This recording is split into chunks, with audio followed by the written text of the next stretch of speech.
Hello, Rama Pupodu. Hope all are in good health, feeling great, wonderful, having a happy, peaceful, and relaxed life. Now let's go to chapter 47 Rawalpindi, Kasaragod. Ramdas, on the fixed day, departed from Kasaragod again for northern India with Janathan Pant. Reaching Madras and again stopping with Dr. G. S. Khatri for a day, they entrained for Nagpur. At Nagpur, they stopped for 2 days with Kalle Sadashiva Rao. Then, travelling still north, they arrived once more at Jhansi. This time he stayed here for about 10 days. Now he met also Swami Nirpayanand and Pura Anand. On the due date, Ramdas departed with Janathan Pant straight to Rawalpindi. In Rawalpindi, he stopped as usual with Pandit Javandas. His halt was short. He was eager to finish off the Kashmir trip and then, on return, spend a few days in Rawalpindi. So, in the 3 or 4 days, he and Janathan Pant found themselves under the hospitable roof of Pandit Jankinath.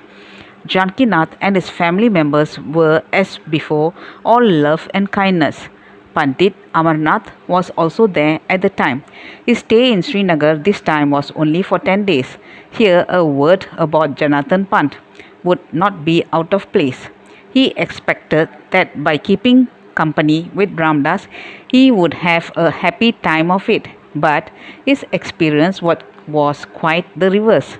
His ignorance of the English language was for him a great handicap. Ramdas conversed with the friends at every place he visited in English. Besides being nurtured and bred in the orthodox atmosphere, Janathan Pant found the ways of the people in the midst of whom he was destined to live strangely unpalatable. He had come to Srinagar expecting to see in that land of Pandits an ideal state of things, but his disillusionment must have been shocking. The stinking air of the city and the ill-ventilated mud houses of the Pandits, the meat-eating and untidy habits of the people were not things bargained for by him. When visiting the Shalimar and Nishad gardens, the party had to pass through a canal on a canoe manned by Mohammedans. The now-sitting stench of the canal was too much for Pant. Ramdas could very well make out when he observed the facial contortions of Pant while he was sniffing at the trying odour of the canal that he must have been deeply repenting the false step he took in coming to Srinagar. To top it all, when Ramdas proposed to the Pandits after a week's stay that he must be permitted to leave Srinagar shortly, they all but tore our Pant to pieces, presuming that he was at the bottom of Ramdas' early departure from their midst.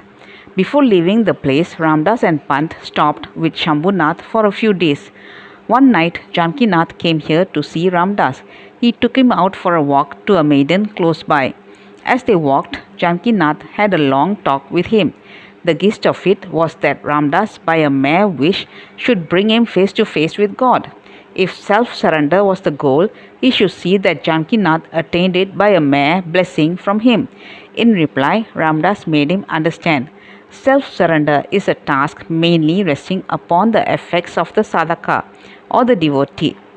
God wants us to be conscious instruments in His hands. God's grace alights on the devotee when he has acquired the necessary qualifications for it. Jankinath would not agree. He stated that he was perfectly weak and powerless and could not do the necessary sadhana for bringing about the needed surrender. Everything must be done for him by God Himself. If there was to be surrender, God alone should see that He provided him with the conditions for such a surrender. In short, he looked to God to shower on him all that was the best that lay in His power to grant. To this Ramdas said, "Since you have understood the truth that God alone is the real power and the only power that does mold your life, bringing about a divine transformation, then where is the question of attaining self-surrender? You have already realized the truth. Your worry and fretfulness has no significance. Insofar as you are manifesting these feelings, Ramdas takes it that you do so for mere play. He would not still be convinced. The talk went on till late in the night.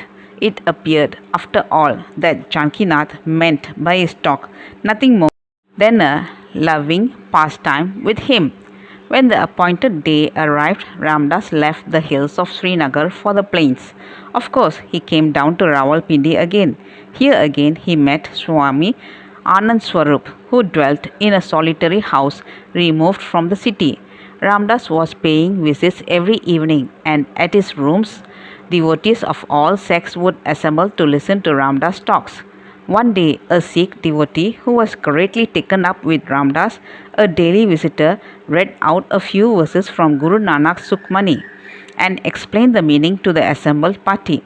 Guru Nanak propounded that man comes by the highest beatitude of life, viz., spiritual illumination, only through the grace of saints. He held that no sadhana or tapasya, even of the most severe type, could entitle the sadhaka for attainment of this supreme illumination.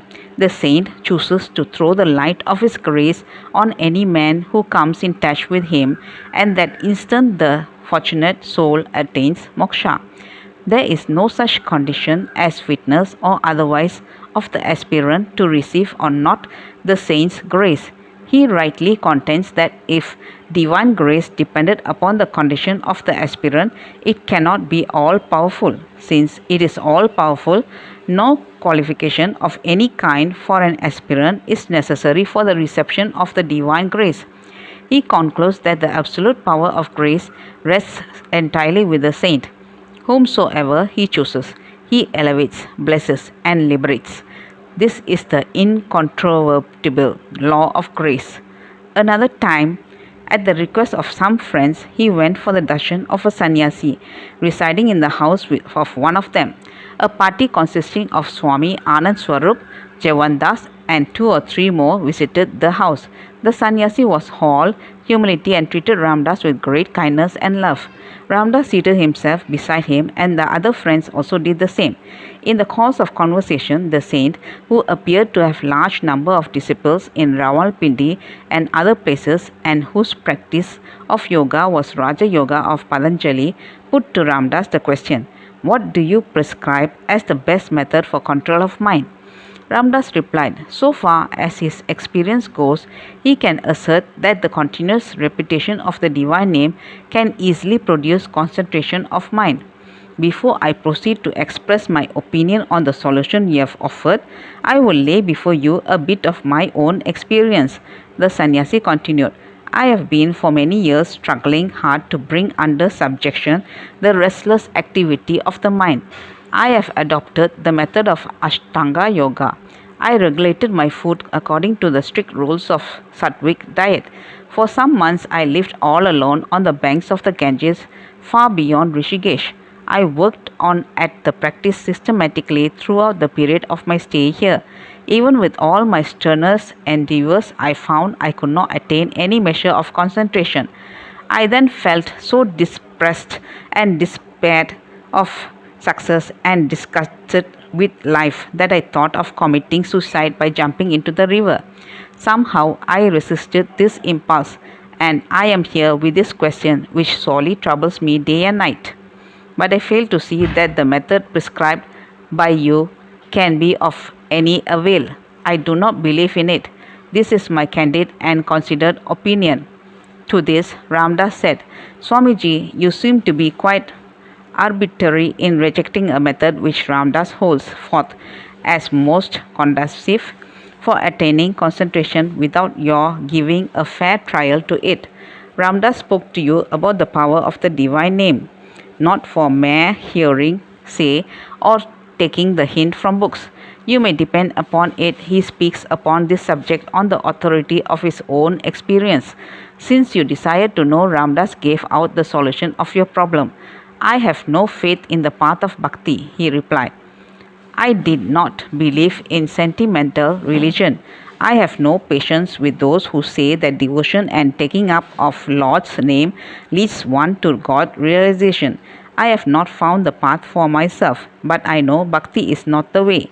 When the sannyasi came to this definite and final conclusion, Swami Anand Swarup, who was so long calmly listening to the dialogue, was roused at the closing words of the sadhu. In an indignant tone, he rated that sannyasi as follows: "Then what business had you to raise the question at all? Having raised it in the spirit of learner, you ought to have taken up the suggestion couched in reply. You are combating it without possessing the least knowledge of the matter. Swamiji has conclusively solved your problem.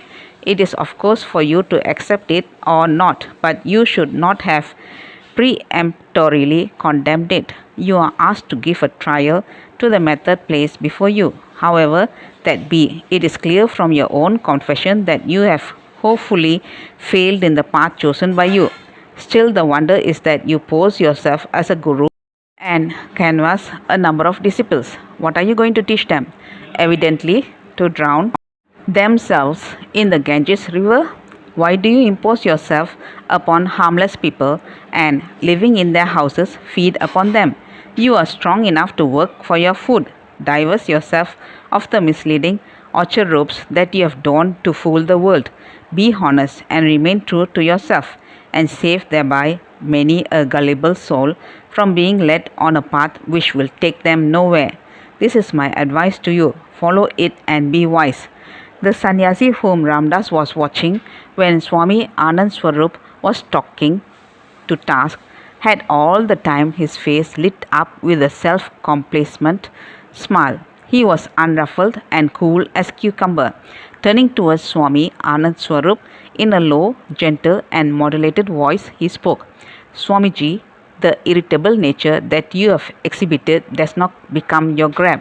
You have unnecessarily wasted a good deal of your precious energy in the bulliment of anger.